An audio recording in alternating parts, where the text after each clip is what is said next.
ప్రభునందు ప్రేమైనటువంటి దేవుని బిడలారు, దేవుడు మనలందరినీ ప్రేమించి ఈ శ్రేష్టమైన దివ్యమైన సమయాన్ని దేవదేవుడు మనందరికీ దయచేసినందుకు మన మధ్యలో ఆత్మస్వరూపుగా ఉన్న దేవునికి మొట్టమొదటిగా నా హృదయపూర్వకమైన వందనాలు చెల్లిస్తూ ఉన్నా.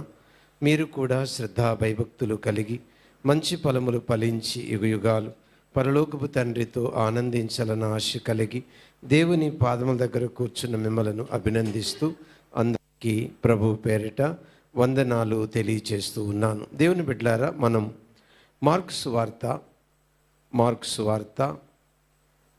14వ అధ్యాయం 66 నుంచి 72 వరకు ఈరోజు మనం ధ్యానం చేయబోతున్నాం. అంటే 14వ అధ్యాయం పూర్తవుతుందని అర్థం. నాకు తెలిసి ఇది 79వ ప్రసంగం. మార్కు సువార్తలో ఇది 79వ ప్రసంగం. మనము ఈ భాగానికి అంతటికి, అంటే మనం చదివిన ఈ లేఖన భాగానికి మార్కు సువార్త 14వ అధ్యాయం 66 నుంచి 72 గల లేఖన భాగానికి ఒక పేరు పెట్టాం. హృదయ స్థితిని చూసి దేవుని మీద ఆధారపడిన పేతురు.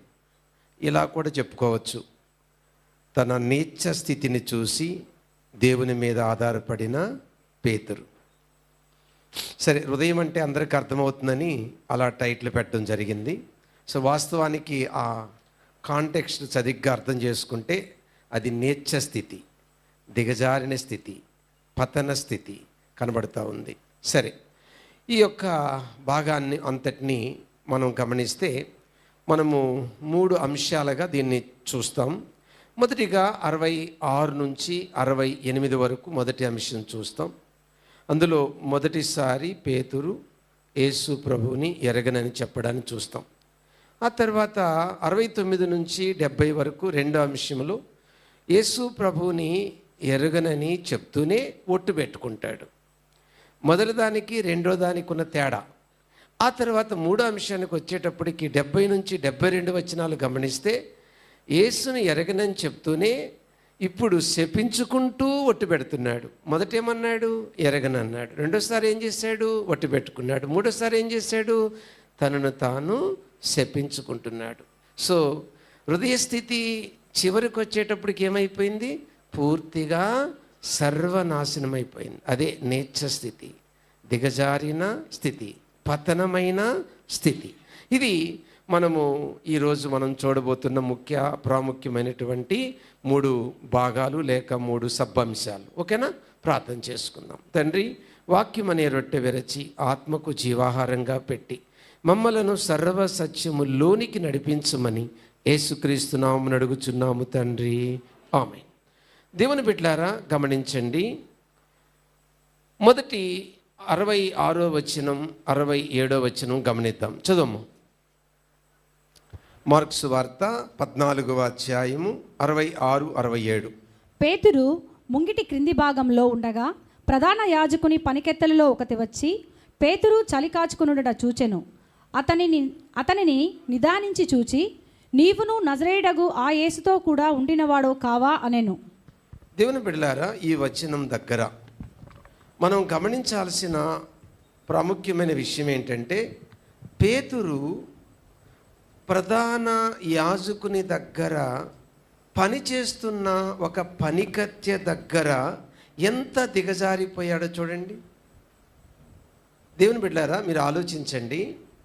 అంతకు ముందు దేవుడితో ఏం చెప్పాడు? మీరు నా విషయంలో అభ్యంతర పడతారని యేసయ్య అంటే దానికి పేతురు ఏమన్నాడు? ప్రభువా, వీళ్ళ సంగతి నాకు తెలియదు, బట్ నా విషయంలో నేను చెప్తున్నా, ప్రాణం పెడతా నీ కోసం, కానీ నీ విషయంలో నేను అభ్యంతర పడను అని చెప్పాడు.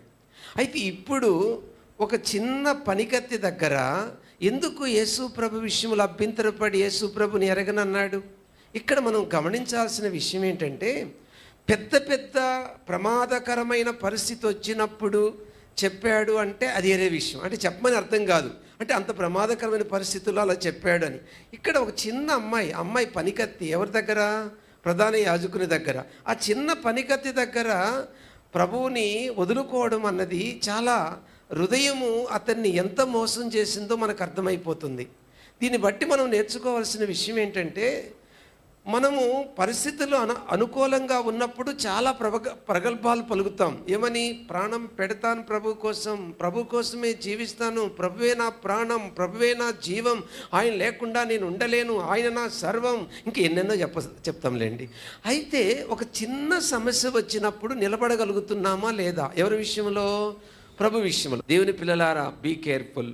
ప్రతి మనిషిలో ఒక మోసగాడు ఉంటాడు. చెప్పండి, ఏమన్నాను? ప్రతి మనిషిలో ఎవరుంటారు? ఒక మోసగాడు. ఎవరు ఆ మోసగాడు చెప్పండి?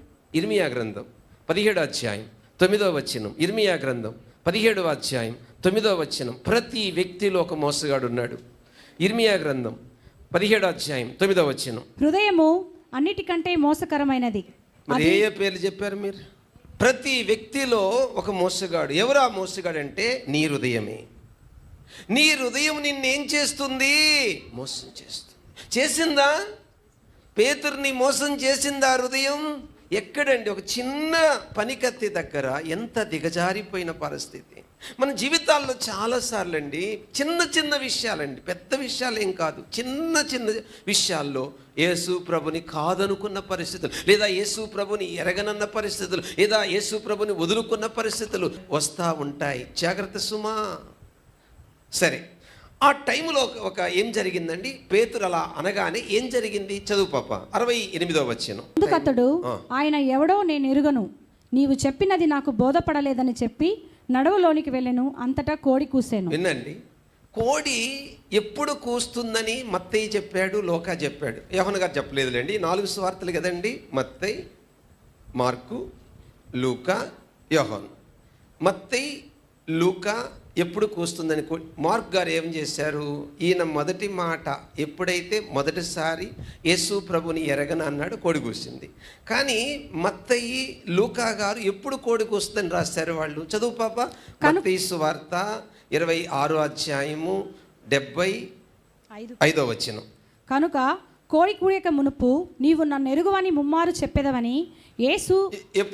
ఎప్పుడు కోడి కూస్తుందని చెప్పాడు మత్తయి గారు? 3 సార్లు బొంకాక. మరి ఇప్పుడు ఎన్నిసార్లు బొంకాడు ఈయన? లేదా ఎన్నిసార్లు ఎరగనన్నాడు? ఒక్కసారి. ఇప్పుడు కోడి కూసిందా? సరే, లూకా సువార్త 22:34. ఆయన పేతురు, నీవు నన్ను ఎరుగవని ముమ్మారు చెప్పు వరకు కోడి కూయదని నీతో చెప్పుచున్నాను. వీళ్ళిద్దరు ఏం చెప్తున్నారు? కోడి ఎప్పుడు కూస్తుందని చెప్పారు? 3 సార్లు ఎరగనని చెప్పాక కోడి కూస్తుందని చెప్పారా, లేకపోతే ముందే కోడి కూస్తుందని చెప్పారా? ఇప్పుడు ఎన్నిసార్లు ఎరగనన్నాడు? ఇప్పుడు కోడి కూసింది. మరి బైబిల్లో ఇలాంటివి ఉండొచ్చా? మరి ఎలా నమ్మాలి ఇలా ఉంటే? మీకు ఎప్పుడు ఇలాంటి డౌట్ రాలేదా? అందుకే బైబిల్ ఒళ్ళు దగ్గర పెట్టుకొని చదవాలి. అర్థమైందా? ఇప్పుడు మీరు చూడండి, ఇప్పుడు చూడండి సందర్భం చూడండి. అక్కడ క్లియర్గా మత్తయి సువార్తలో అలాగే ఉంది, లూకా సువార్తలో కూడా అలాగే ఉంది. ఏమనుంది? నువ్వు 3 సార్లు ఎరుగనన్న తర్వాతనే కోడి కూస్తుంది అని. మరి ఇప్పుడు మొదటిసారి కోడి కూసింది కదా, మరి ఎట్లా? ఏమండి, ఎవరైనా బైబిల్ మీకంటే బయట వాళ్ళు ఎక్కువ చదువుతున్నారు. ఎవరు? క్రైస్తవ వేతరులు, లేదా విమర్శకులు, లేదా నాస్తికులు భయంకరంగా చదువుతారు బైబిల్. తెలుసా? మీరు చదవరు ఆ విధంగా. వాళ్ళు మిమ్మల్ని ప్రశ్న వేస్తే ఏం సమాధానం చెప్తారు మీరు? మీ బైబిల్లో ఎన్ని అబద్ధాలు ఉన్నాయో చూడండి. ఎట్ట నమ్ముతారు యేసు ప్రభుని అంటే బ్యాబ్యా అండమే. ఇంకంతకంటే ఏం చేస్తాము? వెంటనే మర్చిపోవడమే దేవుణ్ణి, లేకుంటే చర్చికి మానేయడమే. బైబిల్ గురించి సరైన అవగాహన ఉండడానికే మనం ఎక్స్పోజిటరీ ప్రసంగాన్ని వింటున్నాం, టాపిక్లు వినట్లా మనం. ఎందుకనంటే ప్రతి వచనం తెలిసినప్పుడే మనకు బైబిల్ మీద ఏముంటుంది? పట్టుంటుంది. ఇప్పుడు ఆన్సర్ చెప్తాను వినండి. మార్కు సువార్త 14వ అధ్యాయము 29 నుంచి 31 చదవండి. ఆన్సర్ మార్కు సువార్త 14వ అధ్యాయము 29 నుంచి 31. అందుకు పేతురు, అందరూ అభ్యంతర పడినను నేను అభ్యంతర పడనని ఆయనతో చెప్పగా, యేసు అతన్ని చూచి, నేటి రాత్రి కోడి 2 మారులు కూయక మునుపే. ఎన్ని మార్లు? అది ఇప్పుడు ఏదో ఎన్నో మారు అనమాట. అంటే ఇప్పుడు లూకా గారు, మత్తయి గారు ఏమి రాయిలా? 2 అనే పదం రాయిలా. మరి ఏమి రాశారు వాళ్ళు? కోడి అంటే లాస్ట్లో కోడి కూస్తుంది కదా, ఆ కోడి కుయ్యక మునుపనే పదం అంటే రెండని పదం జోడించలా వాళ్ళు. చూడండి అసలు బైబిల్ ఎలా రాయబడిందంటే, ఫర్ ఎగ్జాంపుల్ ఇక్కడ ఈరోజు యేసుప్రభు ఉన్నాడు అనుకోండి, శిష్యులు ఉన్నారు, ఇక్కడ కొన్ని సంఘటనలు జరిగాయి. ఈ జరిగిన సంఘటనలను ఏం జరిగింది, లూకా గారు ఏం జరిగిందో విచారించి తెలుసుకొని రాశాడు. మార్కు గారు స్పాట్లో ఎవరున్నారు? పేతురు ఉన్నాడు. పేతురు శిష్యుడు మార్కు గారు. పేతురుని అడిగి రాశాడు. నోటీస్ పాయింట్ ఎవరన్నారు? ఏమన్నాను? అక్కడ జరిగిన సంఘటనలను లూకా గారు విచారించి తెలుసుకొని రాశాడు. మార్కు గారు ఎవరు శిష్యుడు అని చెప్పాను? అక్కడ స్పాట్లో పేతురు ఉన్నాడు. ముఖ్యంగా పేతురు సమస్య కదా ఇది. మీకు అర్థమైన పాయింట్? ఇప్పుడు ఈ సంభాషణ ఎవరిది? పేతురుది. కాబట్టి ఎవరు చెప్పారు? పేతురు. ఎవరికి చెప్పాడు? మార్కుకి. అందుకే క్లారిటీ వచ్చింది. కాబట్టి రెండోసారి, అందుకే చూడండి, ఆల్రెడీ మొదట కోడి కూసింది, ఇక్కడ కూసింది. రెండోసారి కూసినప్పుడు ఏం జరిగిందో నేను లాస్ట్లో చూపిస్తాను మీకు. కాబట్టి బైబిల్ చదివేటప్పుడు ఒక చోటే చదివితే ఇలాంటి ప్రమాదాలు జరుగుతాయి. రైట్. సో ఇప్పటి వరకు మనం ఏం గమనించాం, ఏం తెలుసుకున్నాం అని అంటే, ఈ భాగంలో అంటే మొదటి పాయింట్లో లేక మొదటి అంశంలో ఈయన ఇక్కడ ఒట్టి ఏం పెట్టుకోవాలా, ఒక చిన్న పనికత్తి దగ్గర ఏం చేస్తున్నాడు? యేసు ప్రభువుని ఎరగను అని చెప్తున్నాడు. కాబట్టి నీ జీవితంలో పెద్ద పెద్ద సమస్యలు వచ్చినప్పుడు నువ్వు తట్టుకోవాలంటే చెప్పండి, చిన్న చిన్న విషయాల్లోనే తట్టుకునేలాగా ప్రభు నిన్ను క్రమక్రమంగా ఏం చేస్తాడు? నిన్ను స్థిరపరుస్తాడు. రెండో అంశం చదువు పాప, 69 నుంచి 70 దాకా. ఆ పనికత్తె అతనిని చూచి వీడు వారిలో ఒకడని దగ్గరను నిల్చున్న వారితో మరలా చెప్పసాగాను. అతడు మీరు గమనించారా? ఇక్కడ ఒట్టు పెట్టుకున్నట్టు లేదు. ఎవరు రాసిన విషయంలో, మార్కు గారు రాసిన విషయంలో ఒట్టు పెట్టుకున్నట్టు లేదు. ఎవరి దగ్గర? ఈ అమ్మాయి దగ్గర. ఇప్పుడు గమనిస్తే ఆ చిన్నదని ఉంది ఇక్కడ పాప చదివిన భాగంలో. ఆ చిన్నది ఏ చిన్నది? మొదట ఏ అమ్మాయి అయితే అడిగిందో ఆ చిన్నది. మిగతా వాళ్ళు ఏం రాశారు? మరొక చిన్నదని రాశారు. మరి అక్కడ కూడా మళ్ళీ వ్యతిరేకమే. ఈయనేమన్నాడు? ఆ చిన్నదని రాశాడు. మత్తయ్య గారు ఏం రాశారు? మరొక చిన్నదని రాశాడు. ఇలాంటి చాలా కన్ఫ్యూజన్ ఉంటుంది. ఇప్పుడు దాని అర్థం ఏంటి, ఎలా తెలుసుకోవాలి దాన్ని చెప్తాను. అక్కడ పనికత్తుల్లో ఒకతేనే ఉంది అంటే ఒకరికంటే ఎక్కువ ఉన్నారు. ఎవరికి? ప్రధాన యాజకుని దగ్గర పనికత్తులు ఒకరికంటే ఎక్కువ ఉన్నారు. అప్పుడు ఏంటి దాని అర్థము? ఒకే మాట ఇద్దరు పలికారు. మీకు అర్థం కాల పాయింట్? ఒకే మాట. ఏ మాట? నువ్వు ఆ యేసుతో ఉన్నవాడు కాదనే మాట ఒక అమ్మాయి పలకలా, ఎంత పలికారు? ఇద్దరు పలికారు. ఒక ఆయన ఏం చేశాడు? మొదట ఆమె పలికిన మాటే తీసుకొచ్చాడు. ఇంకొక ఆయన ఏం చేశాడు? ఆమెతో పాటు రెండో ఆమె పలికిన విషయం రాశాడు. చూడండి, ఇలాంటి కన్ఫ్యూజన్ వస్తుంది చాలాసార్లు మనకు. బైబిల్ అంత జాగ్రత్తగా చదవాలి. ఇప్పుడు మీకు విషయం చెప్తా. ఇక్కడ ఒట్టు పెట్టుకున్నట్టుందా? లేదు. మత్తయి సువార్త 26:71 చదవండి. మత్తయి సువార్త 26:71 చదవండి. అతడు నడువులోనికి వెళ్ళి అతని తర్వాత మరి ఒక చిన్నది అతనిని చూచి. విన్నారా ఏమని రాశాడు? ఈయనేం రాశాడు? ఇప్పుడు దానికి అర్థం ఏం చెప్పాను మీకు? ఒకేసారి అక్కడ ఒక అమ్మాయి కదండి, ప్రధాన యాజకుని పని కత్తెలనుంది. పని కత్తె కాదు, ఒకరికంటే ఎక్కువ ఉన్నారు. కాబట్టి ఒకేసారి మనం ఇప్పుడు ఒక సందర్భం చూసాం. ఒక సందర్భం జరుగుతుందండి, మాట్లాడేటప్పుడు ఇద్దరు ముగ్గురు ఉన్నామండి. ఒక్కరే మాట్లాడేటప్పుడు వెంటనే పక్కన వాళ్ళు కూడా నోరు కలుపుతుంటారు, అవునవునవునని. అట్లా జరిగింది. కాబట్టి ఒక ఆయన ఏం రాశాడు? ఒక అమ్మాయి పేరు రాశాడు. ఇంకొక ఆయన ఏం చేశాడు? అదే టైంలో పలికిన అమ్మాయిని రాశాడు. ఇప్పుడు ఈ అమ్మాయి దగ్గర ఏం చేశాడో చూద్దాం. పేతురు ఏం చేశాడు? అతడు ఒట్టు పట్టుకొని అదిగో నేను ఉండలేదనేను. అర్థమైందా? ఇందాక ఏం చేశాడు?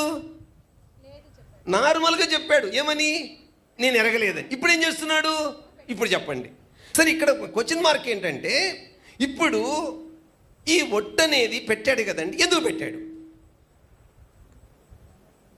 ఇప్పుడు యూదులకి ఒట్టు గురించి బాగా తెలుసు, నీకంటే మనకేం తెలుసు? మన ఎన్ని అబద్ధాలే. యూదులకి ఒట్టు గురించి బాగా తెలుసు. ఏం చెప్తుంది? చదువు పాప. లేవికాండం 9:12.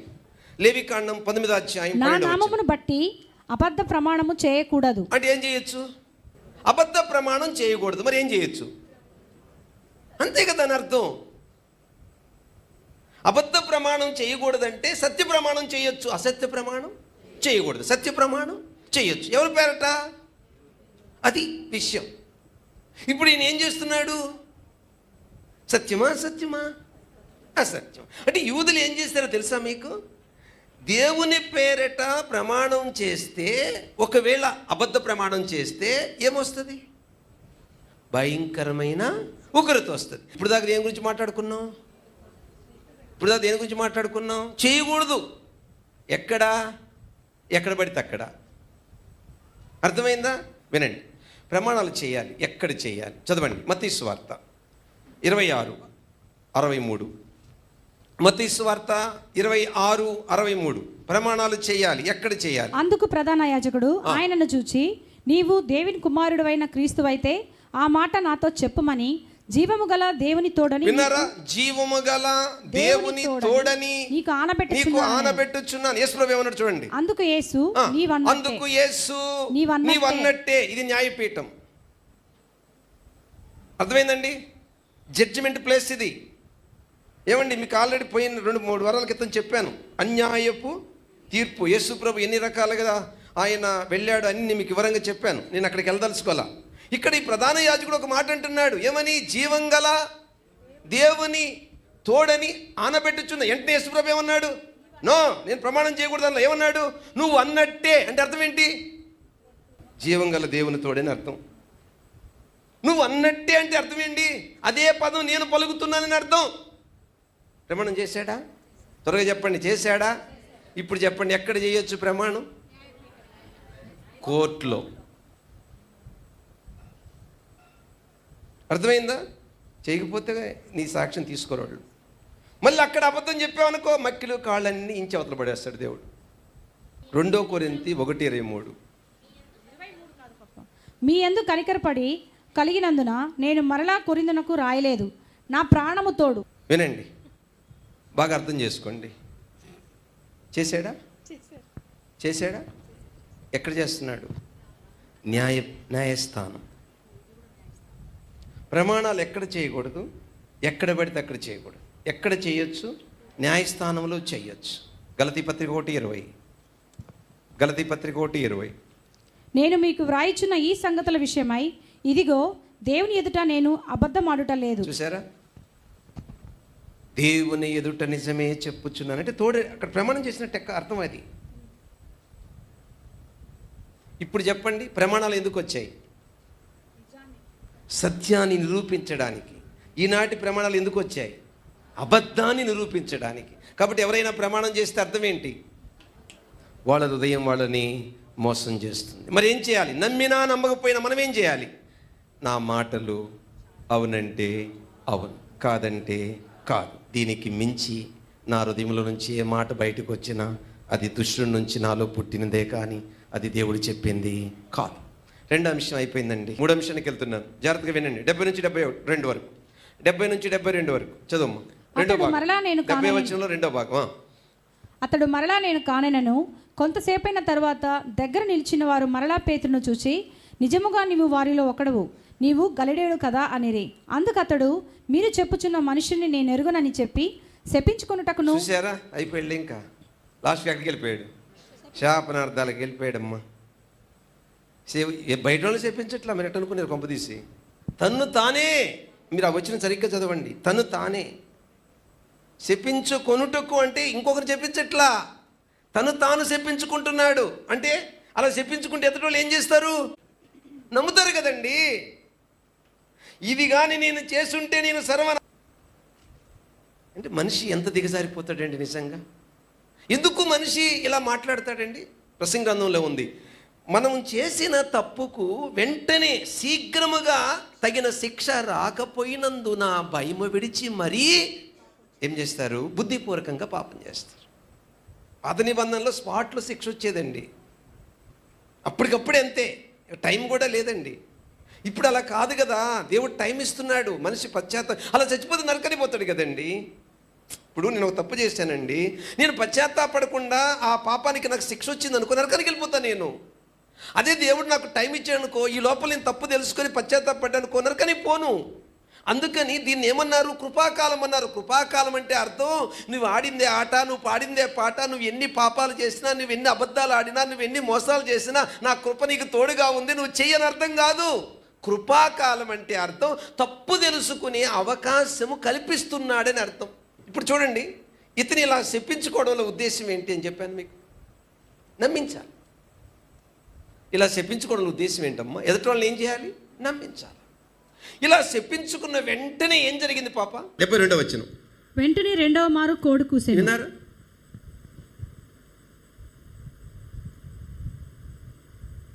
కోడి కూసిన వెంటనే ఏం జరిగింది? లోక 22:61.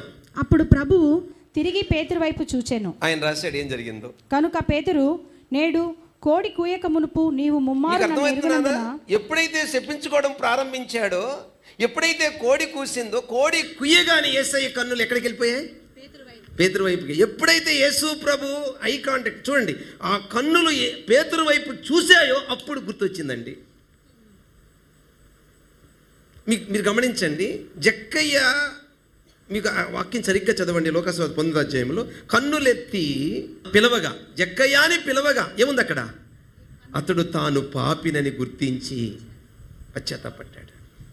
ఏమండి, యేసు ప్రభు దృష్టి లేక ఆయన ఫోకస్ లేదా ఆ వెలుగు ఎవరి హృదయాన్ని తాగుతుందో వాళ్ళ నేత్రాలు తెరవబడతాయి.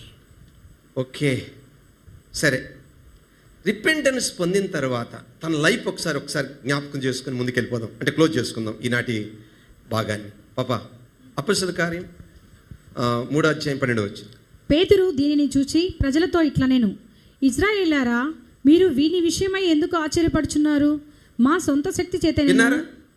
కుంటి అంటే కుంటోని బాగు చేశాడా పేతురు, యోహానులు? ప్రజలందరూ విచిత్రంగా చూసారా పేతురు వైపు కానీ యోహాను వైపు కానీ? అప్పుడు పేతురు ఏమంటున్నాడు? ఎందుకు నా మాస ఎలా చూస్తున్నారు? మేమెవరు? మనుషులం. ఇది మా శక్తి వల్ల కాదు. అంటే ఇప్పుడు ఏం చూసుకున్నాడండి? హృదయము.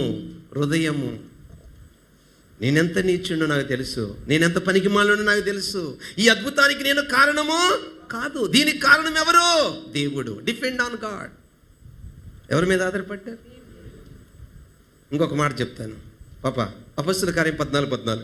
అపొస్తలులైన బర్నబాయు పౌలును ఈ సంగతి విని తమ వస్త్రములు చించుకొని ఏం చేశారమ్మా? లుస్త్రాలో ఒక కుంటోని బాగు చేశారు కదా పౌలు.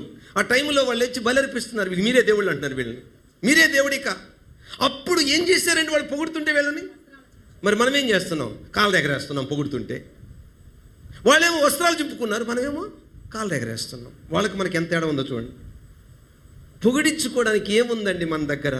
పాపం తప్ప ఏమి లేదు. మనలో ఏ మంచి లేదండి పొగిడించుకోవడానికి, గౌరవించుకోవడానికి, సన్మానం చేస్తూ ఉంటే హ్యాపీగా సన్మానం చేయించుకోవడానికి. చెప్పండి, ఏం కావాలండి మనందరికీ? దీనత్వం. చెప్పండి అందరి మాట. దీనత్వం రావాలంటే ఏం చేయాలండి? మనం చేస్తున్న క్రియలు దృష్టిలో పెట్టుకుంటే దీనత్వం రాదు. మనలో ఉన్న లోపాలను గుర్తు పెట్టుకొని ఏడిస్తే దీనత్వం వస్తుంది. మీరు దీనత్వంలో ధనవంతులు అవ్వాలని కోరుకుంటున్నాను. వినబడింది అందరికీ? మళ్ళీ అంటున్నాను, మీరు దీనత్వంలో ధనవంతులు అవ్వాలని కోరుకుంటున్నాను. ఒక రాజుగారిని ఒక బిషప్ గారు కలవడానికి వచ్చాడు. వాళ్ళ దేశ మర్యాద ఏంటంటే, అలా అభినందనలు తెలిపేటప్పుడు పైన క్యాప్ తీస్తారు. వాళ్ళకి టోపీ ఉంటుంది, క్యాప్ తీస్తారు. తీసి అప్పుడు అభినందనలు తెలుపుతారు. ఈ బిషప్ గారు వచ్చి ఆ రాజుగారికి అభినందనలు తెలుపుతుంటే రాజుగారు పైకి లేచి కిరీటాన్ని తీసి అభినందనలు చెప్పారు. అంటే రాజుగారి మీద ఏముంటుంది? కిరీటం తీసి అభినందనలు చెప్పారు ఈ బిషప్ గారికి. సరే అయిపోయింది, ఈ బిషప్ గారు వెళ్ళిపోయారు, ఏదో మాట్లాడారు, అయిపోయింది. అప్పుడు ఆ రాజుగారి సేవకులు అంటున్నారు, సార్ ఆయన మీకు ఆ క్యాప్ తీసి అభినందనలు చెప్పడం తగును. ఎందుకు? మీరు అధికారి కాబట్టి, మీరు రాజు కాబట్టి, ఈ దేశాన్ని పరిపాలిస్తున్నారు కాబట్టి అది ఆయన కరెక్ట్. మీరు ఆయనకి మీ కిరీటాన్ని తీసి అభినందనలు తెలపడం ఇది కరెక్ట్ కాదు అన్నారు సేవకులు.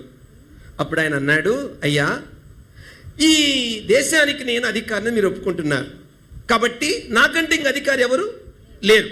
ఈ ప్రాంతం అంతటి నేను రాజుగా ఉన్నాను కాబట్టి ఏ విధంగా అందరికంటే ఈ రాజుగా ఉండడంలో అధికారం గొప్పదిగా ఉందో, అలాగే దీనత్వంలో కూడా అతనికంటే నా దీనత్వం గొప్పదిగా ఉండాలి, నా కిరీటం దించి అభినందన చెప్పానన్నాడట. అంటే దేవునితో రిలేషన్ ఉంటేనే ఆ థాట్స్ వస్తాయండి. దేవునితో రిలేషన్ రాకపోతే ఆ థాట్స్ రావండి. అర్థమైందా మీకు పాయింట్? దేవునితో మంచి రిలేషన్ పెట్టుకోండి. మీరు ఎప్పటికీ మీరు పడినా తిరిగి లేస్తారు. ఏమి లేదండి మనలో, ఏమి లేదు. ఈరోజు నిలబడ్డామంటే దేవుడే కారణం అండి. ఈరోజు నువ్వు పరిశుద్ధంగా జీవిస్తున్నావంటే దేవుడే కారణం అండి. నువ్వు ఈరోజు పాపాన్ని జయించావంటే దేవుడే కారణం అండి. ఈరోజు నువ్వు దేవుని మీద ఆధారపడి నువ్వు జీవిస్తున్న ఏదైనా మంచి ఉందంటే ఆ మంచి ఎవరిదండి? దేవుడు. ఓకే అండి, పాఠం సమాప్తం. ఏంటి ఈరోజు మన అంశం?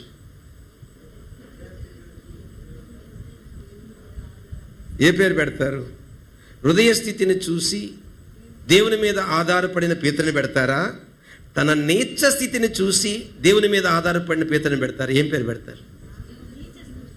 అలాంటి నీచ స్థితి హృదయాన్ని చూసుకొని మనం రోజు దేవుని మీద ఆధారపడితే, ఇప్పుడు చెప్పండి, మనం కృతజ్ఞత కలిగి దీనత్వం కలిగి రోజు దేవుని కోసం బ్రతకగలము. అందరూ లేచిన పడదు. ప్రార్థన. ప్రేమ కలిగిన నా తండ్రి, దయగలిగిన నా యేసు ప్రభువా, ఈ దినమున వాక్యపు వెలుగులో మాతో సూటిగా మాట్లాడి మా హృదయం ఎంత నీచ స్థితికి జారిపోయిందో, మా హృదయం మమ్మల్ని ఎంత మోసం చేస్తుందో, మా హృదయము ఎంత భయంకరంగా మమ్మల్ని నీకు దూరం చేస్తుందో విన్నాం ప్రభు. అందుకే ఓ మనుషుడా, ఏమి విత్తుదువో ఆ పంట కోస్తాం. దేవుడు ఎక్కరింపబడడు, నువ్వు విత్తిందే కోస్తావని లేఖనం చెప్తుంది. పేతురు జీవితాంతరము ఏడ్చి ఏడ్చి ఏడ్చి, అయ్యో నేను ఇన్ని అద్భుతాలు చూసి, నా ప్రభు దగ్గర గొప్ప కార్యాలు కన్నులారా చూసి చెవులారా విని నా ప్రభుని ఎరగనని చెప్పానన్న పాపం ఎంత భయంకరమైందో ఎరిగి జీవితాంతం ఏడుస్తూనే యాత్ర ముగించాడు. నేను నీ పిల్లలు ప్రతిదినము పశ్చాత్తాప హృదయముతో, దైవ చిత్తానుసరమైన దుఃఖముతో మా హృదయాన్ని చూసుకుంటూ బహుదీనత్వం కలిగి, బహు తగ్గింపు కలిగి, నీ కృప మీద ఆధారపడి నువ్విచ్చే పరిశుద్ధత, నువ్విచ్చే పవిత్రత ద్వారానే మేము నీతిమంతులం కానీ మా స్వనీతి వల్ల ఎప్పటికీ నీతిమంతులము కాదని ఎరిగి మా హృదయ స్థితిని ఎప్పటికప్పుడు ఒప్పుకుంటూ, విడిచిపెడుతూ, అసహించుకుంటూ, నీ రక్తములో కడుక్కుంటూ, నేను నీ పిల్లలు నీ కోసం బ్రతుకున్నట్లు నీ కృప నాకు నీ బిడలకు దయచేయమని ప్రభు బలలో చేయి వేస్తుండగా ఇంకా ఇంకా పవిత్రతలో, పరిశుద్ధతలో నేను నీ బిడలు ఎదుగునట్లు సహాయం చేయండి. ఈ రొట్టె యేసునామమున పవిత్రమగునుగాక, ఈ ద్రాక్షరసం యేసునామమున పవిత్రమగునుగాక, ఈ వస్తువులు యేసునామమున పవిత్రమగునుగాక, యేసునామమున ఇవి పరిశుద్ధపరచబడునుగాక, అయోగ్యము కాక భయముతో వణకుతో అందరూ బలలో చేయి వేయుదురుగాక. ఇలాగు దీవించమని యేసుక్రీస్తు నామమున అడిగి వేడుకుంటున్నాము తండ్రి.